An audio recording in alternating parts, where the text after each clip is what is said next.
दोस्तों, स्वागत है आपका अपने वाईपी एजुकेशन ट्रिक परिवार में। हमारा उद्देश्य है आपकी तैयारी को आसान बनाना, ताकि आप हर कॉन्सेप्ट को स्पष्ट रूप से समझ सकें। तो दोस्तों, इस वीडियो में आज हम बात करने वाले हैं, देखिए सीटेट का ये पेपर 1 है। सीटेट का पेपर 1 है दोस्तों। अगर आपको 120 प्लस मार्क्स लेके आने हैं तो मैं आपको बता दूं, PYQ को सॉल्व करना बहुत ज़रूरी है। ABS बुकलेट को सॉल्व करना बहुत ज़रूरी है दोस्तों। इस वीडियो में आज हम ABS की सीधे सीधे बुकलेट को सॉल्व करेंगे। तो आपको बताना चाहेंगे कि आप वाईपी एजुकेशन ट्रिक चैनल पे पहली बार आए हैं तो आप चैनल को सब्सक्राइब अवश्य करिएगा। इससे पहले हम ABS की 3 पेपर यानी 3 बुकलेट को सॉल्व करा चुके हैं और आज इस वीडियो में हम चौथी बुकलेट आपके लिए लेके आए हैं। तो बिना किसी देरी के करते हैं वीडियो को स्टार्ट। तो दोस्तों, अब हम बुकलेट को सॉल्व करेंगे और अपने लोग देखेंगे कि भाई ये जो बुकलेट है इसका हम पार्ट 4 लेके आए हैं और ये चौथी बुकलेट आपके लिए लेके आए हैं। क्वेश्चन नंबर 61 से क्वेश्चन को देखेंगे। टोटल हम ABS के इसमें देखिए 30 क्वेश्चन को देखने वाले हैं। तो इस प्रकार से मैं आपको बता दूं, जैसे ही आपको क्वेश्चन का आंसर पता लगे, आपको पता हो कि इसका क्वेश्चन का आंसर ये होगा, तो सबसे पहले आप कमेंट कीजिएगा।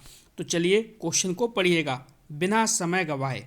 तो देखिए, क्वेश्चन का आंसर पढ़ने के लिए 4 ऑप्शन दिए गए हैं। पहले आप क्वेश्चन पढ़ेंगे और उसके बाद आंसर को पढ़ेंगे, ऑप्शन को पढ़ेंगे। देखो, निम्नलिखित में से क्या पर्यावरण के संदर्भ में सही है। तो पहला ऑप्शन है 1 से 2 की कक्षाओं के लिए भाषा और गणित के माध्यम से पर्यावरण अध्ययन पढ़ाया जाता है।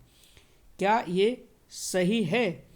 दूसरा देखिए, दूसरा विकल्प है 2nd, 3rd और 4th की कक्षाओं के लिए पर्यावरण अध्ययन से जुड़े मुद्दों को भाषा और गणित के माध्यम से पढ़ाया जाता है। तो देखिए, यह आपका विकल्प जो है सही है या गलत है, ये आपको बताना है। चारों ऑप्शन को पढ़ लीजिए और इसके बाद मैं आपको इसका जो सही जवाब है वो बता दूंगा। देखो, 1 और 2 यानी कक्षा 1 और 2 तक की कक्षाओं के लिए पर्यावरण अध्ययन से जुड़े मुद्दे विज्ञान और सामाजिक विज्ञान के द्वारा पढ़ाए जाते हैं। चौथा ऑप्शन है पर्यावरण अध्ययन एक विषय है जो कक्षा 1 से 5 तक की कक्षाओं में पढ़ाया जाता है। तो देखिए, पर्यावरण की बात करें तो पर्यावरण जो विषय है दोस्तों, सही जवाब देखिए यहाँ पे क्या होगा, सही जवाब को आपको चुनना है। अब फाइनल अगर आप एग्ज़ाम की तैयारी कर रहे हैं दोस्तों और ABS आपने कंप्लीट पढ़ ली है, तो आपका सीधे सीधे इसको जवाब भी पता होगा। सारे के सारे आंसर गलत हैं बकाया ऑप्शन, और ये पहला वाला बिल्कुल सही ऑप्शन है, क्योंकि कक्षा 1 और 2 की कक्षाओं के लिए भाषा और गणित के माध्यम से पर्यावरण अध्ययन पढ़ाया जाता है। इसको आप रट के रखिएगा और ये इस बार भी 1 नंबर का क्वेश्चन यहाँ से 100% चांसेस हैं बनने के। ठीक है, तो ये बात आप ध्यान रखिएगा, बकाया सारे ऑप्शन इसमें गलत हैं। अगला क्वेश्चन देखो, क्वेश्चन नंबर 62। क्वेश्चन नंबर 62 देखिए क्या कह रहा है। क्वेश्चन कह रहा है कि भाई बच्चों को पर्यावरण अध्ययन को सिखाने के लिए खोजने के द्वारा पर्याप्त समय दिया जाता है। यह अंकित करता है कि पर्यावरण अध्ययन सूचनाओं के द्वारा सीखा जाता है। आपका ऑप्शन गलत है। पर्यावरण अध्ययन बाल केंद्रित है, तो ये बिल्कुल सही है। नेक्स्ट है पर्यावरण अध्ययन शिक्षक केंद्रित है। जी नहीं, शिक्षक केंद्रित नहीं है। पर्यावरण अध्ययन याद करके सीखा जाता है, तो याद करके सीखा नहीं जाता है। तो यहाँ पे क्या होगा, बी ऑप्शन बिल्कुल सही होगा। पर्यावरण जो अध्ययन है वो बाल केंद्रित है। अगला क्वेश्चन देखिए, क्वेश्चन नंबर 63। क्वेश्चन नंबर 63 क्या कह रहा है, देखिए क्वेश्चन कह रहा है कि भाई पर्यावरण अध्ययन कक्षाओं में कक्षा 3 से 5 के लिए एक विषय क्षेत्र है जो संकलित करता है। क्या संकलित करता है? पर्यावरण शिक्षा, सामाजिक अध्ययन और विज्ञान की अवधारणाओं और मुद्दों को, तो ये पॉजिटिव है। नेक्स्ट है विज्ञान और सामाजिक विज्ञान की अवधारणाओं और मुद्दों को, तो ये सही नहीं है। नेक्स्ट है पर्यावरण शिक्षा और विज्ञान की अवधारणाओं और मुद्दों को, तो यहाँ पे विज्ञान आ गया और पर्यावरण शिक्षा है, इसमें देखिए सामाजिक अध्ययन छूट गया, तो ये सही नहीं है। नेक्स्ट है विज्ञान की अवधारणाओं और मुद्दों को, ये भी आपका गलत है। पहला वाला ऑप्शन जो है वो बिल्कुल आपका सही है। पर्यावरण शिक्षा, सामाजिक अध्ययन और विज्ञान की अवधारणाओं और मुद्दों को। तो चलिए अगला क्वेश्चन देखते हैं। अगला क्वेश्चन हमारा क्या है? अगला क्वेश्चन को ध्यान से समझो। क्वेश्चन कह रहा है निम्नलिखित में से क्या पर्यावरण अध्ययन के शिक्षक के लिए वांछनीय गतिविधि है? तो 4 ऑप्शन आपके सामने हैं। पहला ऑप्शन है पर्यावरण अध्ययन की अवधारणाओं से संबंधित महत्वपूर्ण सूचनाओं को बच्चों को देने के लिए प्रेरित करना चाहिए। बी ऑप्शन है पर्यावरण अध्ययन के 6 प्रकरणों का रेखीय आयोजन करना। सी ऑप्शन है केवल पाठ्य पुस्तकों पर आश्रित रहना।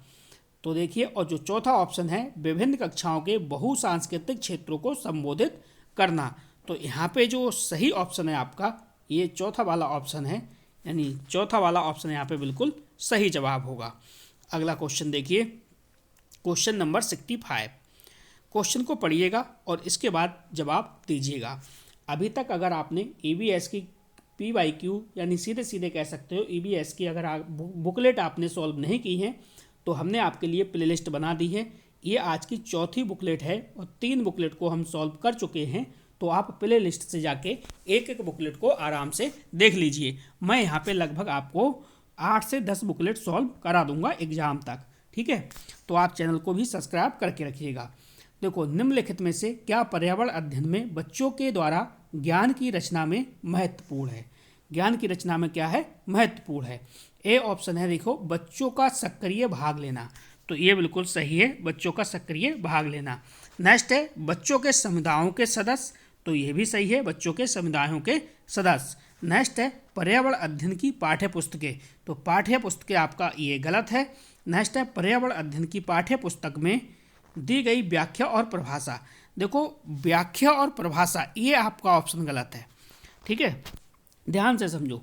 पर्यावरण अध्ययन की पाठ्य पुस्तकें ये आपका सही हो जाएगा। पर्यावरण अध्ययन की पाठ्य पुस्तक में दी गई व्याख्या और परिभाषा ये आपका गलत होगा। तो इस हिसाब से देखिए डी को आप हटा दोगे तो आपका ABC यानी चौथा वाला ऑप्शन यहाँ पे बनेगा, ठीक। आप भी अपने दिमाग का इस्तेमाल करते हुए चलिए।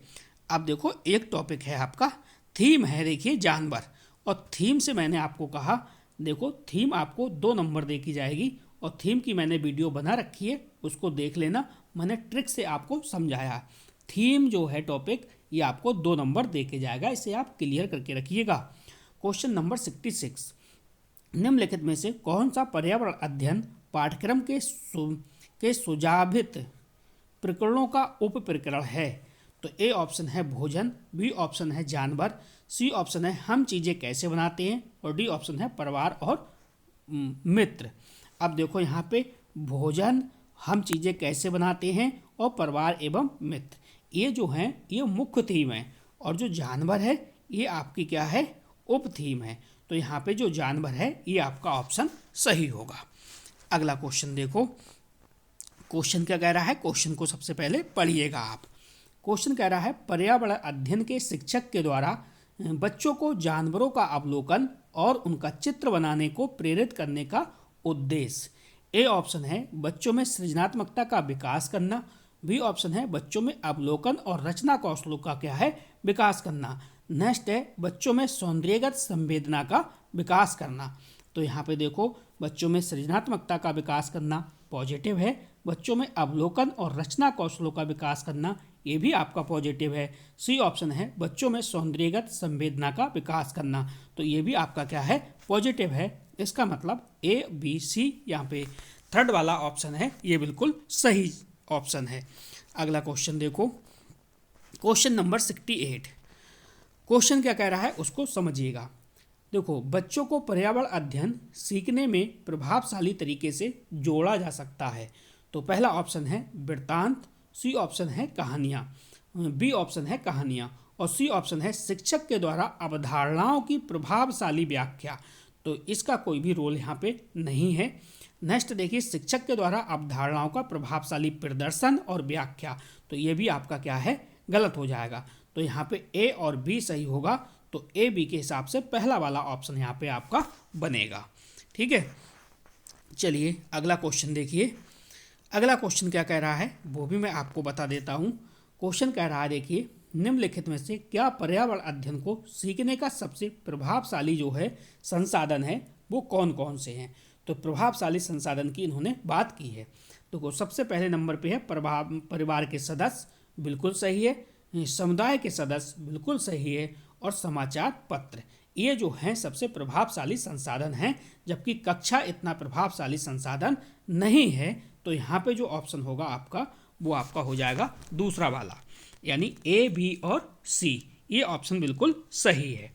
चलिए अगला क्वेश्चन, अगला जो क्वेश्चन है हमारा वो है, देखिए अच्छा क्वेश्चन है, इसको भी देखिएगा, ठीक है। क्वेश्चन कह रहा है कि निम्नलिखित सीखने के कौन से सिद्धांत का पर्यावरण अध्ययन में अनुसरण होता है। तो पर्यावरण अध्ययन में देखिए किस शिक्षण सूत्र का अनुसरण होता है, यहाँ पे दे रखा है अमूर्त से मूर्त। देखो मूर्त से अमूर्त होता है, अमूर्त से मूर्त नहीं होता। नेक्स्ट है अज्ञात से ज्ञात, यानी ज्ञात से अज्ञात होता है, अज्ञात से ज्ञात नहीं होता है। नेक्स्ट देखिए ज्ञात से अज्ञात, तो ज्ञात से अज्ञात, ये सी वाला ऑप्शन है, ये बिल्कुल सही जवाब है। अगला क्वेश्चन देखो, क्वेश्चन नंबर 71। क्वेश्चन क्या कह रहा है, क्वेश्चन को पढ़िएगा ध्यान से और उसके बाद जवाब दीजिएगा।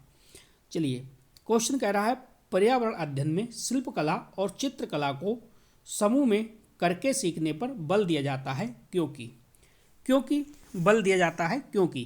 क्वेश्चन को समझो, कक्षा की अनुशासनहीनता को रोकने के लिए समूह में सीखना शिक्षकों के लिए एक आसान और बहुत प्रभावशाली युक्ति है। देखो अनुशासनहीनता को रोकने के लिए समूह में सीखना शिक्षक के लिए आसान, तो ये बात इनकी सही नहीं है। नेक्स्ट देखिए समूह में सीखना सहपाठी द्वारा सीखने को प्रोत्साहित करता है, तो ये पॉजिटिव है। नेक्स्ट देखिए समूह में सीखना कक्षा में सामाजिक अंतःक्रिया को बेहतर करता है, तो ये भी ऑप्शन आपका सही है। नेक्स्ट है समूह में सीखना पर्यावरण अध्ययन के पाठ्यक्रम को समय पर पूरा करने में सहायता करता है, तो ये आपका सही नहीं है। तो यहाँ पे देखिए बी और सी, यानी जो दूसरा वाला ऑप्शन है, ये बिल्कुल आपका सही है। अगला क्वेश्चन देखिए, अगला क्वेश्चन क्या कह रहा है, देखो क्वेश्चन नंबर 72। क्वेश्चन को ध्यान से समझिएगा। निम्नलिखित में से किसको पर्यावरण अध्ययन में बच्चों के आकलन में दूर रहना चाहिए, ठीक है। तो कक्षा 5 के ABS पाठ्यपुस्तक में प्रत्येक पाठ के अंत में दिए गए आज हमने क्या सीखा पर चर्चा, ठीक है। नेक्स्ट देखिए आकलन के संकेतों का उपयोग, सी ऑप्शन है बच्चों के सीखने के गुणात्मक आकलन, और डी ऑप्शन है बच्चों के उत्तर को सही या गलत में आंकना।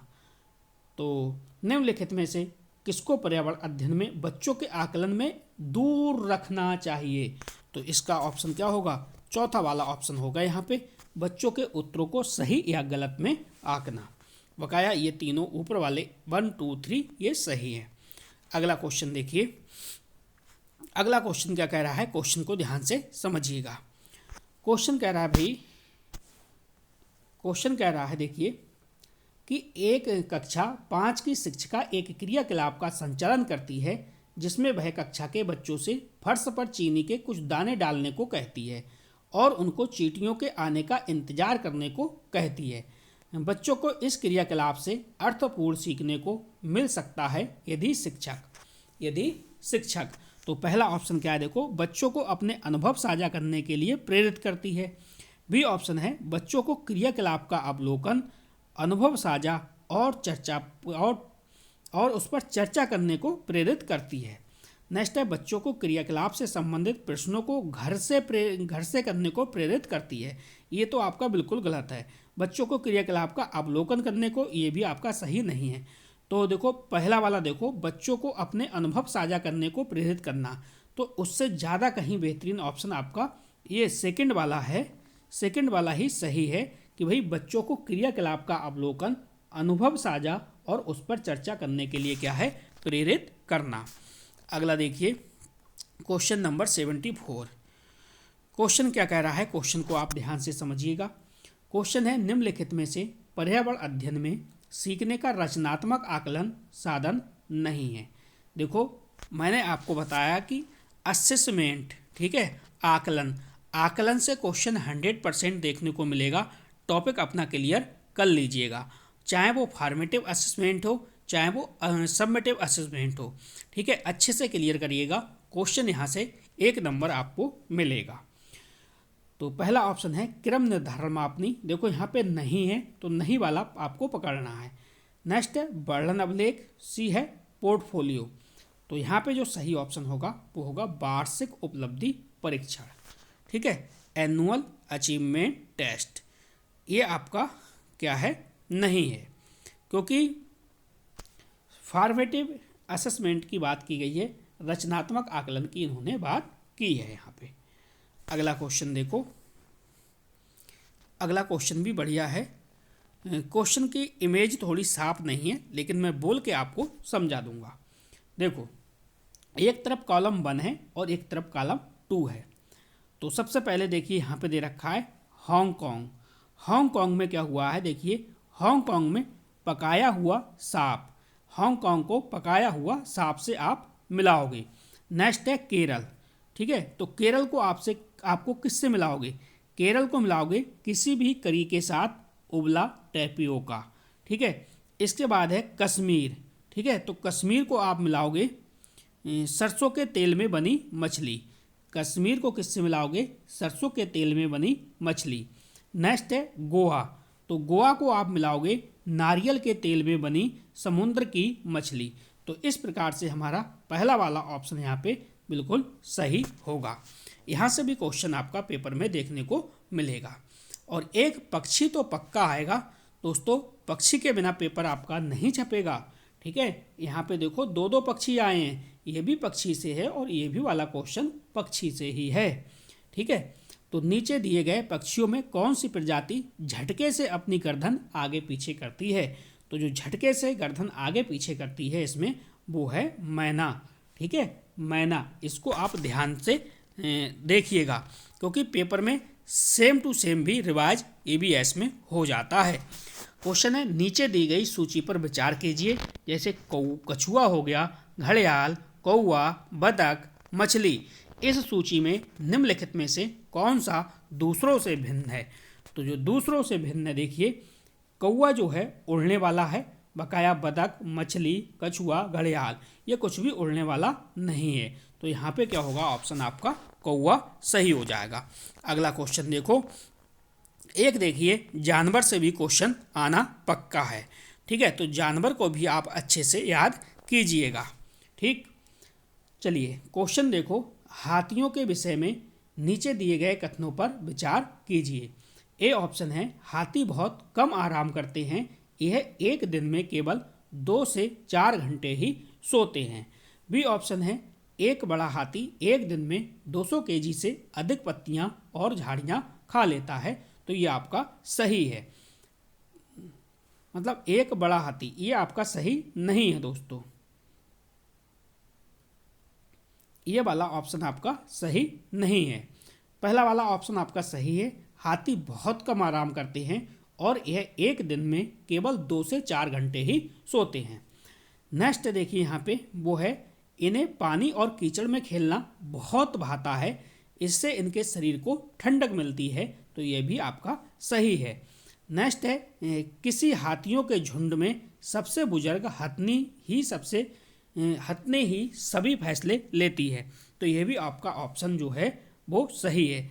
लेकिन दोस्तों मैं आपको बता दूं, देखिए यहाँ पे जो सबसे पहले है, सबसे पहले क्या आएगा, सबसे पहले 1 नंबर पे देखो, सबसे पहले रखोगे कि इन्हें पानी और कीचड़ में खेलना बहुत भाता है। ठीक है, इनके शरीर को ठंडक मिलती है। किसी हाथियों के झुंड में सबसे बुजुर्ग हथनी ही फैसले लेती है। हाथी बहुत कम आराम करते हैं और दिन में केवल 2 से 4 घंटे सोते हैं। तो इस प्रकार से ये दूसरा वाला ऑप्शन यहाँ पे सही होगा। अगला क्वेश्चन देखिए, क्वेश्चन नंबर 79। दोस्तों आपके हिसाब से अगर किसी भी क्वेश्चन में कोई भी डाउट आपको लग रहा है तो आप कमेंट करिएगा। ठीक है, इसके बाद आपको वहाँ पे जवाब मिल जाएगा। फिलहाल मेरे द्वारा जो आंसर बताए जा रहे हैं वो बिल्कुल सही बताए जा रहे हैं। घरों के नीचे दिए गए विवरणों का क्या है, विचार कीजिए। विवरण पर विचार करना है आपको। तो दोस्तों आवास से भी क्वेश्चन एक आपका पेपर में छपेगा, तो आवास को अच्छे से पढ़ लीजिएगा। देखो राजस्थान में गांव के लोग मिट्टी के घरों जिनकी छतें कटीली झाड़ियाँ होती हैं में रहते हैं। तो ये क्या है, सही है। नेक्स्ट है देखिए, मनाली हिमाचल प्रदेश में घर जो है वो बांसों के खंभों पर बनाए जाते हैं। तो ये बात जो है वो सही नहीं है। नेक्स्ट है, लेह में पत्थर के 2 मंजिल घर बनाए जाते हैं। नीचे की मंजिल पर ज़रूरत का सामान और जानवर को रखते हैं। तो ये आपका सही है, यानी ए और सी का मतलब है दूसरा वाला विकल्प यहाँ पे बिल्कुल सही है। अगला क्वेश्चन देखिए दोस्तों, अगला क्वेश्चन क्या है हमारा, क्वेश्चन नंबर 80। चलिए इसको भी आप याद रखिएगा। क्वेश्चन नंबर क्या कह रहा है, 80 क्या कह रहा है, निम्नलिखित में से कौन अंतर्राष्ट्रीय ख्याति प्राप्त वेट लिफ्टर है। तो दोस्तों ख्याति प्राप्त जो वेट लिफ्टर है यहाँ पे वो है कर्लम मलेश्वरी। इनका नाम आप ध्यान रखिएगा, ये क्वेश्चन आपका रिपीट भी हो सकता है। नेक्स्ट है, नीचे दिए गए में कौन सा समूह जड़ों का है। देखो जड़ और तना आपको याद रखना है, जड़ और तना याद रखना है, ठीक है, ये आपको ध्यान रखना है।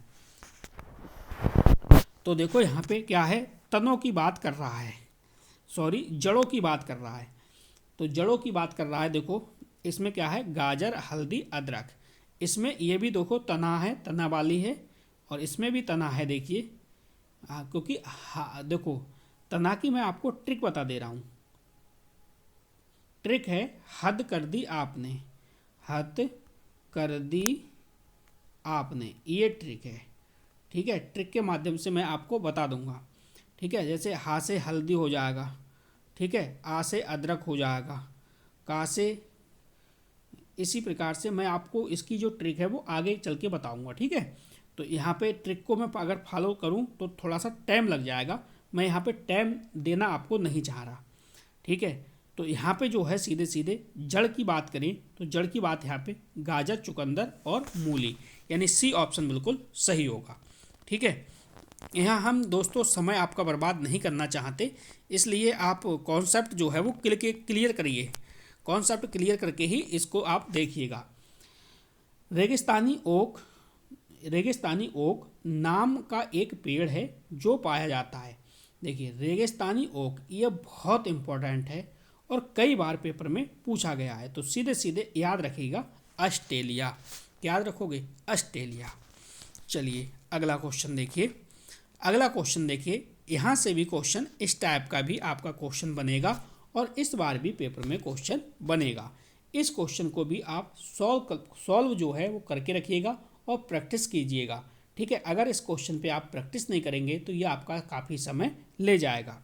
इसका जो सही जवाब है दोस्तों वो है 53 किलोमीटर प्रति हर्ष। चाल बराबर दूरी बटे आपको समय, ये आपको सूत्र बाद में लगा देना है। चलिए आगे देखते हैं 84, ठीक है। तो दोस्तों 84 देखिए, मैं आपको बता रहा हूँ, आपको भारत का पूरा मानचित्र याद होना चाहिए। अगर आपको भारत का मानचित्र याद नहीं है तो समझो सीधे सीधे आपके सीटेट EBS में 2 नंबर कम हो जाएंगे। मानचित्र और आपको दिशाओं की नॉलेज होनी बहुत ज़रूरी है। भारत का मानचित्र आप याद कर लीजिए तो आपके 2 नंबर बढ़ जाएंगे, याद नहीं करोगे तो 2 नंबर सीधे सीधे कम हो जाएंगे। भारत की आज़ादी से पहले महात्मा गांधी ने जिस दांडी के समुद्र तट पर अपनी प्रसिद्ध यात्रा की थी, वहाँ भारत के नीचे दिए गए किस राज्य में स्थित है। तो ये किस राज्य में स्थित है, ये गुजरात की बात हो रही है। अगला क्वेश्चन देखो, क्वेश्चन नंबर 85। क्वेश्चन यहाँ पे कह रहा है, देखिए उच्च ज्वर यानी तेज बुखार के साथ कपकपी जिसका उपचार सिनकोना पेड़ की छाल से किया जाता है, तो ये क्या है। तो ये सरल सा है, देखिए मलेरिया है, ठीक है। पेपर सरल आता है, पेपर इतना टफ नहीं आता है, आपको घबराना बिल्कुल भी नहीं है, हार्ट बीट अपनी नहीं बढ़ानी है, पेपर आपका सही हो जाएगा, ठीक है। टेंशन फ्री आप रहिएगा।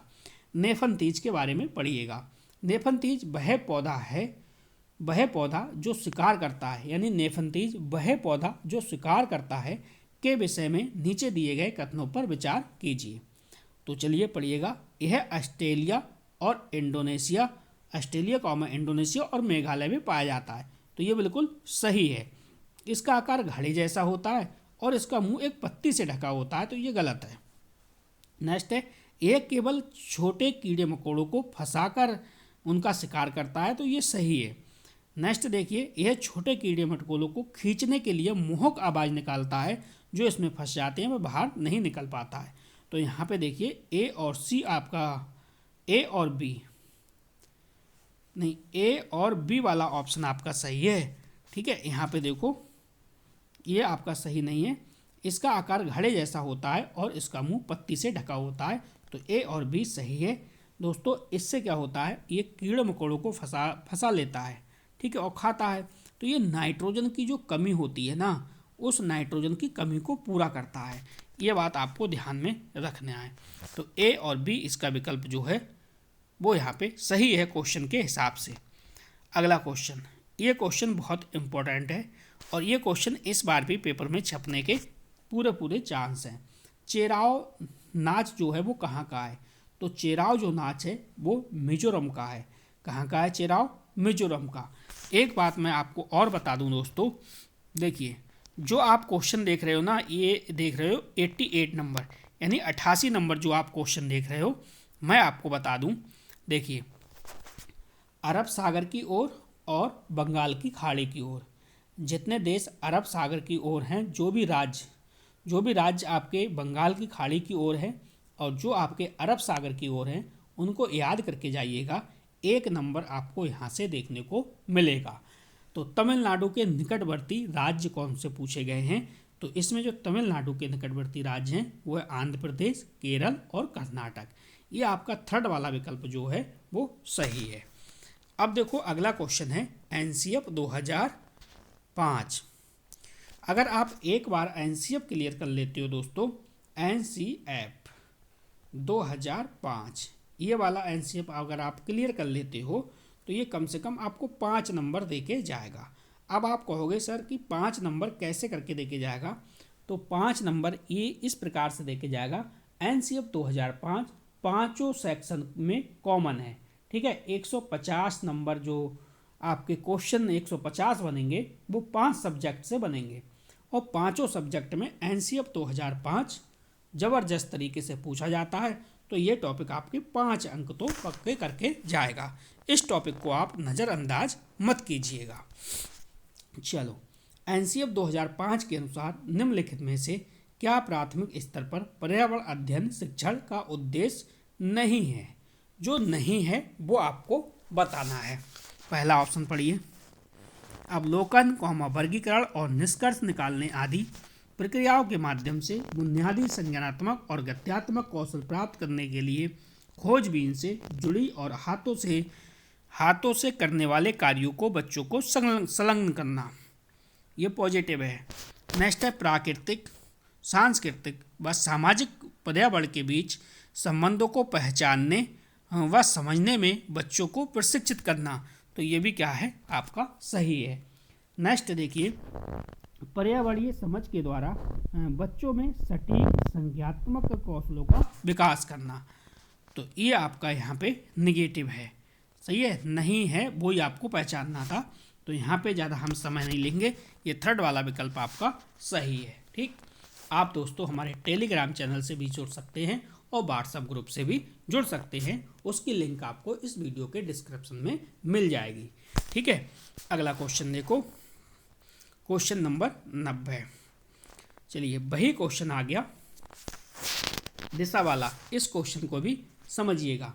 देखिए मैं आपको बता दूं, दिशा और मानचित्र को क्लियर कर लीजिएगा, दिशा प्लस मानचित्र। ठीक, मैं शुरू से ही आपको ये बात बता रहा हूँ, दिशा और मानचित्र को क्लियर कर लोगे तो आपके 3 नंबर सीधे सीधे ABS में बढ़ जाएंगे और इन 2 टॉपिक को क्लियर करके नहीं जाओगे तो 3 नंबर आपके यहीं से ठौर ये कम हो गए। मैं बिल्कुल सही बात आपको बता रहा हूँ। ठीक है, तो ये दिशा वाला है, इस क्वेश्चन को आप प्रैक्टिस करिएगा, इसका स्क्रीनशॉट लो और स्क्रीनशॉट लेके प्रैक्टिस जब आप करो तो इसका जो सही जवाब होगा वो पहला वाला ऑप्शन आएगा। तो कमेंट करके बताना ये वीडियो आपको कैसी लगी। आपके लिए हिंदी, CDP और ABS सभी की क्लास अब लगातार चल रही है और आप YP एजुकेशन से जुड़ के पहली बार में ही सीटेट क्वालिफाई कर सकते हैं। तो बस इस वीडियो में इतना ही था। वीडियो देखने के लिए आपका बहुत बहुत धन्यवाद। मिलते हैं नेक्स्ट वीडियो में। Thank you.